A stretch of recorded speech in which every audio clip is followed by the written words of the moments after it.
there's much going on, not from a positive aspect, but hey,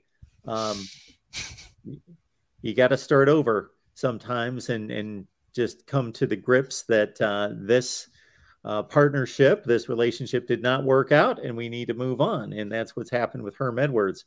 So with looming NCAA violations, allegations out there, with the state of the roster right now, with a recruiting class that is ranked somewhere in the 50s right now, just your thoughts about Arizona State and where they're looking for a new head coach and what level of coach they may be able to draw at this point. Well, to answer your last question first, it's probably going to have to be somebody young and ambitious, simply because of the unknown of what sanctions might be coming down the road. We're talking 1, maybe 2-year bowl ban, possible limit in scholarships, the type of things that Arizona State is being accused of. It's not at the level of, say, you know, like Tennessee that had to pay a fine. There are multiple allegations here that carried enough merit to where they've already, based on testimony alone, had to dismiss multiple assistant coaches, and would have probably led to the dismissal of Herm Edwards at the end of this season once the notice of allegations was delivered. So whoever comes in is going to have to be in it for a restoration project. And there are a lot of people that fit that potential bill. But some of the names that people are throwing around, you can throw out, because Arizona State's budget just isn't going to lend itself to getting a guy like an Urban Meyer or something like that. We're talking about a coaching budget that's probably going to tap out at about $8 million, just short of like what University of Washington was able to offer to Kalen DeBoer and his staff. A guy like Urban Meyer, if he was to ever come back, minus the baggage, if he was to ever come back into coaching at any level, would probably command that entire budget just himself. And so you have to look at the idea that based on budgetary reasons and based on the sanctions, that it's probably going to have to be somebody who is young and in it for probably a 4 to 5 year restoration project. You can't do what Washington did and USC did with a 1-year turnaround when you have impending sanctions. That's the one thing that will keep ASU from being a quick turnaround. Ralph, Matt Zemek here. Great to talk to you. My main question is, and hey, I'm here in Phoenix. Like I've experienced Sun Devil football and what's going on with the program for some time. Like, doesn't Michael Crow have to fire Ray Anderson? Like, don't you have to have someone other than Ray Anderson making this hire? And what's the status of that? Like, in terms of the boosters, in terms of the insiders, what are the politics, beneath the surface in Tempe? Mm-hmm. I think in a normal situation with a normal program, like let's say Georgia Tech, which just fired their coach in conjunction with the athletic director, and to people like us whose primary priority is to cover the football programs at these schools, that would make the most sense, because this was Ray Anderson's gamble. This entire thing is because of USC, by the way, because Arizona State got to a point where they were sick of being USC's safety school, which they have been forever. Not everybody can go to USC. There are so many talented kids in that region that guys like Vontez Burfict and Tashawn Smallwood, a bunch of guys throughout the years who have gone on to be stars at Arizona State, were on the cusp of being Trojans but didn't fit in with the recruiting staff. It's been that way forever. And so Ray Anderson's entire idea was, we need to compete for those recruits. We need to do everything we can to actually stage a head-to-head battle with USC while they're down. That was his gamble. The pieces that he brought to the table in that gamble were ludicrous from the start, and then backfired in ways that we can't even like begin to discuss in this forum in this short of a time. That alone should be enough reason to question Ray Anderson's judgment. But when you couple it with some of the other things that have gone on, the fact that his baseball hire that he may be stuck with for a couple of years too long hates his guts, and they go back and forth at each other in public forums on social media, the fact that Ray Anderson had to get lawyers involved to make sure that things cooled down with Bobby Hurley after he took a booster who harassed Bobby Hurley's wife on a private plane after Bobby Hurley made the complaint, and wanted to push Bart Ware, is the name of that booster, out of the program. Like, the fact that all of that stuff is part of this should be reason enough for Arizona State to move on. One of the reasons I believe that they haven't is from Michael Crow's view as Arizona State's president. The most important thing right now is determining the future of Arizona State as far as the conference they're aligned with and the TV rights deal. And Michael Crow made the worst gamble on earth by standing by Larry Scott aggressively 5 years past when anybody else would do it. So now, I don't think this is a thing he wants on his plate. I think Ray Anderson has made himself useful to George Kliavkoff and is heavily on team keep the rest of the pack, whatever we are, together. And I think that having Ray Anderson be a lead blocker and navigator on the grant of rights deal moving forward is Michael Crow's #1 priority. I don't know how he's been able to tune out all of the criticism of the damage that many people believe Ray Anderson has done to ASU athletics as a whole. But I think the most important priority for Arizona State right now is figuring out where the money's going to come from for the next 5 to 10 years. So that, to me, there's no other reason to keep Ray Anderson on. But it feels very much like he's firmly entrenched. And if it's for any reason, it would be that. All right. So I'm here at USC, and of course, Alex Grinch has certainly come up. And, you know, just on a purely conceptual level, the idea of Grinch going to Arizona State makes sense in that Grinch has prior coaching experience in the Pac-12, having been at Washington State before USC. So, like, he's not a fish out of water in the Pac-12. On a purely conceptual level, you can understand why Arizona State and why Ray Anderson might be interested in Alex Grinch. Let's look at this from Alex Grinch's point of view. Assuming Ray Anderson does make the hire of the next coach, and you are Alex Grinch, like, should that be the end of any possible jump to Arizona State if you're Alex Grinch with Lincoln Riley at USC? I think that any coach who has multiple options is going to be wary of Ray Anderson's position at Arizona State. So if you are a coach that does not have multiple options, and it would be an interesting gamble to bring you in, like a Kenny Dillingham, who is from the Phoenix area, or a Brennan Marion, who used to coach at Arizona State, then it might be a more attractive situation because Arizona State's taking a risk on you and you're taking a risk on Arizona State. I think Alex Grinch is going to have 5 to 7 choices when it comes to what his next move is. And if you also judge based off of what Arizona State has talked about wanting in its next coach, they are really making it sound like they want somebody who's going to coach one side of the ball, which Alex Grinch does, but who is super into analytics. And your analytics guys that's code for offense. So it sounds very much like the aim is going to be somebody on the offensive side of the ball. And so I think Alex Grinch would be a wonderful hire for Arizona State. I think that he will have better opportunities. And if Ray Anderson is still entrenched, will really have to ask himself, is this the best chance for me? Because he'll at the very least, he'll know that he doesn't have to compete directly with USC because of the eventual Big Ten move. So how that factors into a coach's decision might be very interesting as well. But if he's able to get these Southern California ties, that could make him a very attractive option for Arizona State if he were to be open to it. Let's go ahead, Mark. I was just going to say, Ralph, you mentioned the Georgia Tech vacancy, and of course, Nebraska let Scott Frost go. So those are the 3 major vacancies in the country after 4 weeks. I was asked by several people yesterday to rank those 3 opportunities. You don't need to necessarily do that, but you know, in this current state, considering not just Arizona State and the football program and the resources and everything involved there, but the connection to the Pac-12 belonging to that conference that's taken a hit here in the last year. How do you size up this job? What level do you give this job at Arizona State?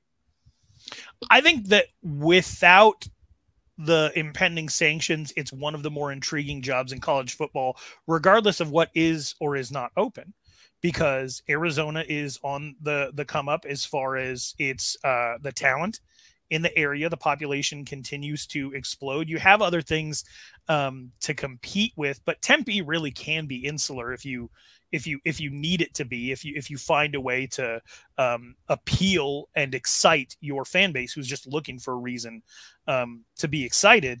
And with access to California and to Utah, where the players continue to get better, and as a transfer destination, I think that people have to look at Arizona State as being kind of a second chance where you know, if you went off to play somewhere else and it wasn't necessarily to your liking, you can come to Arizona State and you can, you know, and not in the situation where there's NIL opportunities, like in the case of USC, where you're able to sort of collect talent. I'm a big Wyoming fan, so like the Solomon Bird thing, that's frustrating for me as a Wyoming fan, because I know that anytime anyone does anything positive, they're going to be looking for that next opportunity. Arizona State's more of the got stuck on the too deep, but still very talented, come back to ASU for a chance to play. It's hard to put it up against Nebraska because of the level of financial support and fan support that you get at Nebraska. And they're still going to be elite when it comes to, especially comparatively to Georgia Tech and ASU, when it comes to actually getting the kids out of high school. And then the Georgia Tech one is tough because I put Georgia to me is the fourth big state. Now, it used to be California, Texas, Florida.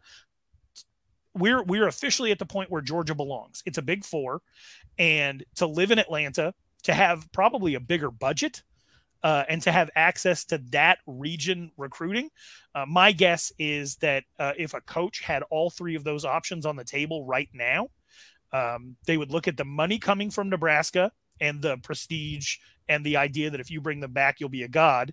They would look at the talent in the Georgia Tech area and maybe rank that number 2. And unfortunately, because of the sanctions facing Arizona State, to me, it would be the third option at this point. You know, all right, Ralph. So go ahead, man. Yeah, in terms of the coaching carousel, now 2 dominoes I'm expecting to fall, not necessarily in the middle of the season, but by the end of 2022. Colorado with Carl Dorrell, and Boise State with Andy Avalos. You know, that is an absolute mess. You know, it's one of those, and I know it's just his second year, but like he's way in over his head. We're seeing what's happening. You're certainly aware Dirk Cutter is now offensive coordinator. Like that is an out of nowhere occurrence. So it seems as though Avalos is on his last legs. They're not going to put up with more of this incompetence at Boise State. So assuming that Colorado and Boise State have vacancies, how do you think that would change the marketplace for Arizona State's coaching search? You've mentioned that, you know, in all probability, it's going to be a hungry, young offensive coordinator who gets his first chance at a head coaching job, you know, who's going to go to Tempe for the long haul because of the NCAA sanctions, and he's going to have a long runway, you know, long grace period to, you know, just eat a few losing seasons, deal with that mess after the NCAA penalties come down. So it seems as though it's going to be a young guy, but maybe that young, hungry offensive coordinator looks to Boulder or Boise for that opportunity instead of Tempe. Any initial thoughts in terms of a revised coaching carousel marketplace where the Colorado and Boise State jobs are open out west? Yeah, that's really interesting. I think Colorado's probably the wild card because Boise State's almost positioning themselves to get Brian Harsin back. Like you can kind of see the so much things sense moving in that direction. And you know, and I think that would probably be a good, you know, Brian Harsin probably learned a little bit about himself and he knows what works at Boise, and it would make the most sense for them to welcome him back into the fold. And we've seen that they apparently have no problem with going back into the well with the whole Dirk Cutter thing, which is just, I mean, oh man, I've been smiling all week about that. But I think the Colorado thing is a wild card because the things that you factor into a decision like that is one, what do the finances look like? Can I recruit there? What conference are they going to be playing in? My guess is if Arizona State leaves, Colorado would probably go along with. And so there's not really going to be a separation there, in my opinion. But who do I want to work for? Do I want to work for Rick George, who, you know, possibly for financial reasons only is standing by Carl Dorrell right now?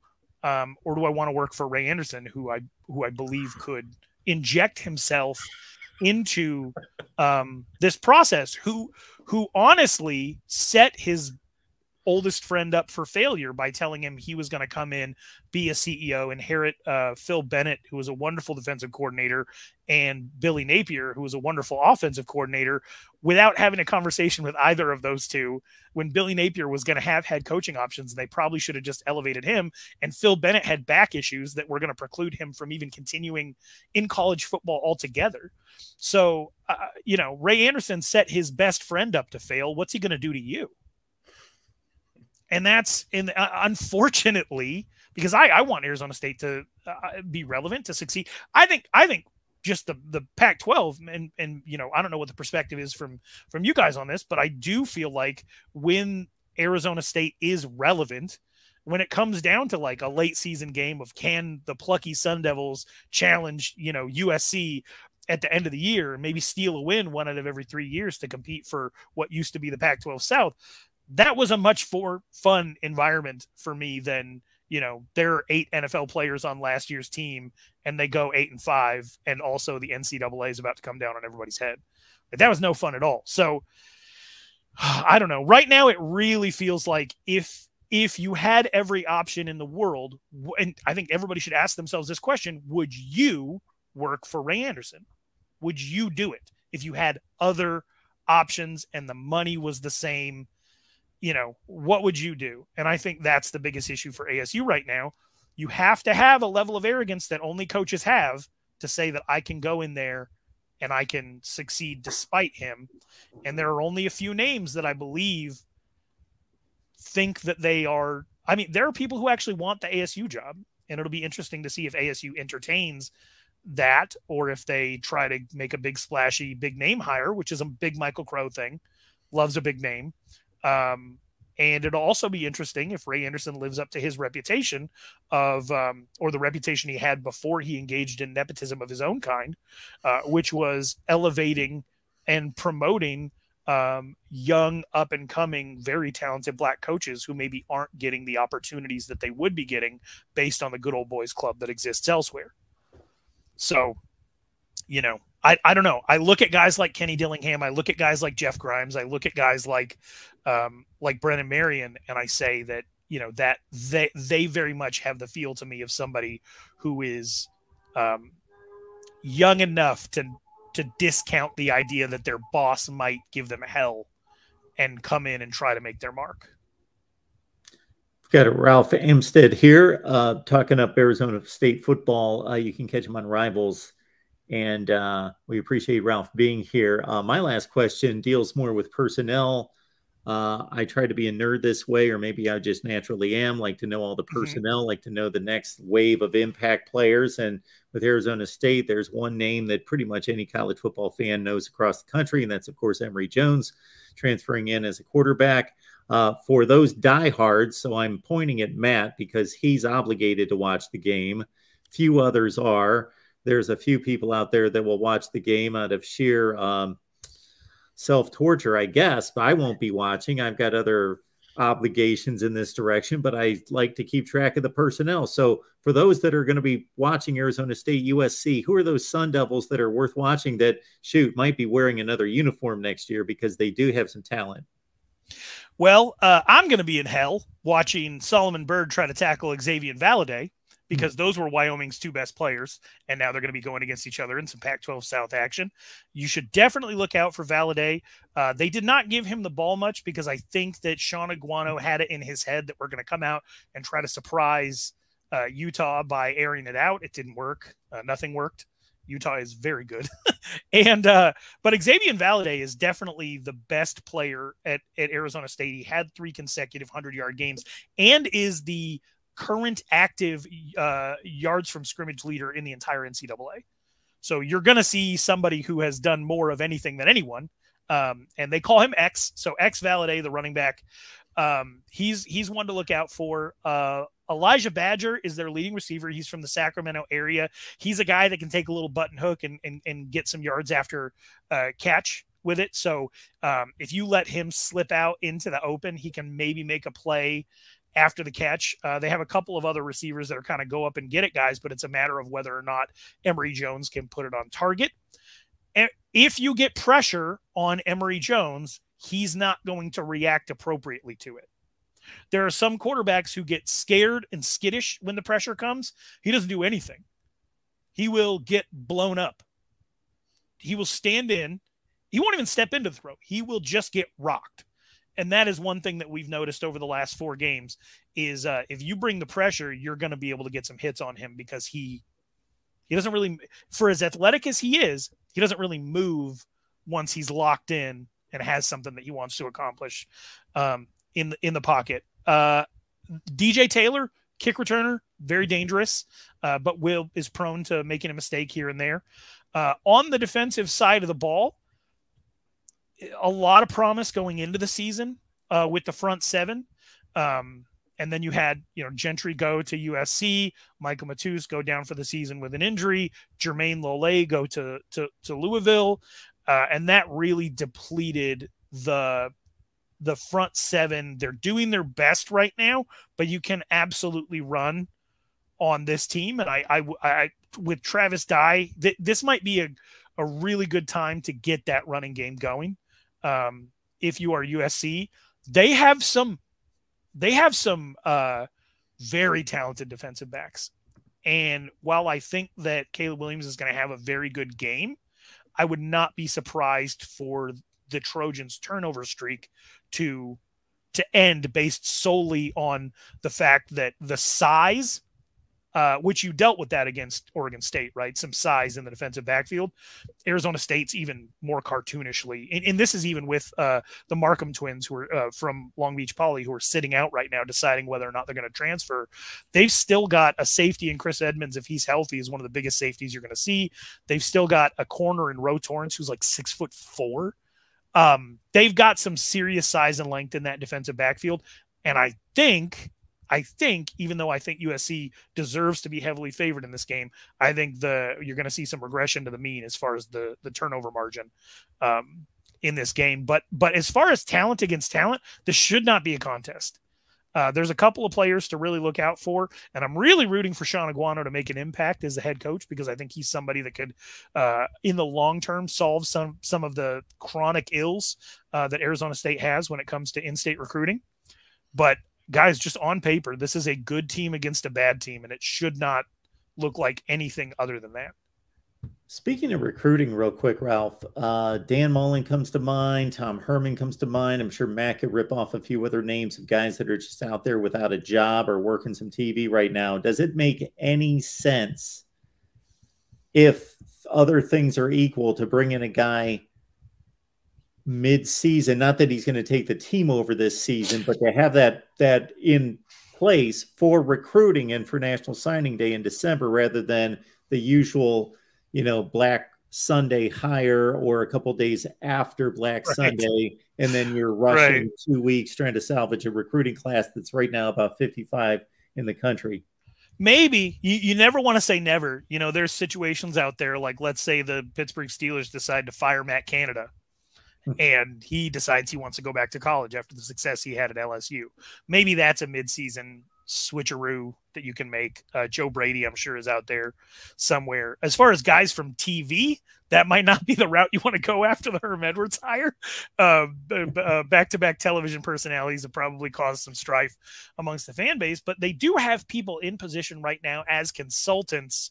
I don't know how much it's going to help with recruiting because you have to figure that Brian Billick, who's helping out with this offense, is going to be gone at the end of the season. Marvin Lewis, who is helping out with the defense, is going to be gone at the end of the season. Donnie Henderson, he wasn't even supposed to be running the defense this year. Antonio Pierce moved on to the Raiders before he could be laid off. Zach Hill wasn't even supposed to be running the offense. He got laid off due to the recruiting accusations, and they had to bring in UNLV's offensive coordinator. So, Bobby Wade, the former U of A great, was a graduate assistant that had to step in and take the wide receivers position over because of a coach that was fired due to the recruiting allegations. I don't think that there's an answer here.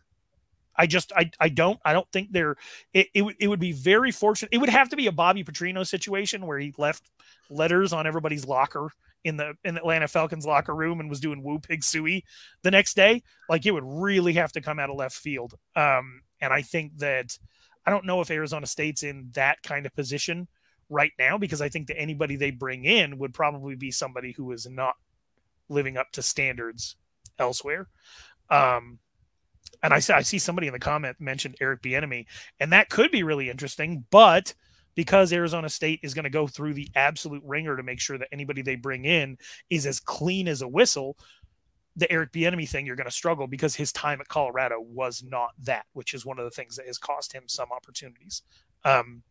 But yeah, I don't know. I wish I had a solution. I think they're going to go through signing day without an answer to this question, because the people that are going to be the best candidates for this job are going to be people who are probably going to want to finish out what they're doing. A guy like Brennan Marion might want to jump off the ship at Texas right now if they want to go ahead and just make that hire right away. But somebody like Kenny Dillingham, Oregon's having a promising season. He's going to want to see that through. So I think they're stuck. I really do. I think they're stuck, and I think that Sean Aguano is the perfect guy to carry them through the end of this season. My hope is that he can at least put something out there that makes Arizona State feel like he could be part of the solution moving forward, or that they would at least want to keep him on board the way that you guys did with Dante Williams. Hey, Matt, if you don't mind, since we've got Ralph here, and this is USC centric, but we usually fan out to the Pac-12, if not the nation, near the end of the show. And since this won't most likely be the best matchup in the world, you just mentioned the Pac-12 when you first hopped on, Ralph. Do you think the conference is substantially better this year than it's been in 5 or 6 years? Yeah. I think that having 4 teams ranked between 7 and 18 going into week 4 was as good as you could ever have hoped it would be. And then the idea that, and I know that there are issues with the way that the USC's game plan against Oregon State, and a lot of people feel like they should have done more with the opportunities they had in that game. But coming out of that game, I look at that and I say, it's justifiable to make an argument for Oregon State, and not just Oregon State, but Washington State, to be talked about maybe being in that 26 to 30 range, right outside the top 25. I think the top 6 teams in this conference are very good. And I think that with Cal and Arizona being respectable, it's really good for the conference right now. Now, Stanford, every single thing that the NCAA does is something that makes it harder for Stanford to compete. Early signing day, the transfer portal, grad school requirements, literally everything that exists out there makes it harder and harder for Stanford. Nobody's going to feel sorry for a Stanford graduate for any reason. So I'm not out here to feel sorry for them, but just to point out that the NCAA is not going in a direction that's going to lend itself to Stanford having sustainability atop any conference, much less the Pac-12. But I think with 6 good teams and 2 or 3 respectable teams, that's night and day different than what we saw the last couple of seasons. And the idea that you can turn it around so quickly with what USC has been able to do and with what Washington's been able to do. And we're not even, at this point, we're not even talking about UCLA because we don't really know what they are. I get that Michigan bailed on that game and maybe they would have beaten Michigan. But as far as right now is concerned, they look like the worst undefeated team in college football. So, and they're going to have to prove it. But so for me, I look at it and I say, wow, there's 6 really good teams, then UCLA, and then we have Cal and Arizona who are respectable. We might send 9 teams to a bowl 1 year after people said the Pac-12 was done. And maybe the Pac-12 is done, but it's going to go out on a high. And to me, that's a really cool thing is the Pac-12 Apostles podcast with George Reister. And, he's an Oregon homer and I'm all about ASU, but we try to be as objective as we can, about everything that's going on here. And it feels so much different to be watching Pac-12 football now than it did at this time last year. And a lot of that is thanks to the transfer portal. And a lot of it is thanks to some really smart coaching hires. And also I have Sling, so I can actually watch these games. So I can actually see it taking place. Whereas most of the country is just, wondering whether or not any of this is for real. And I think after watching USC and Oregon State and Washington State and Washington up close, it is like they are all trending up.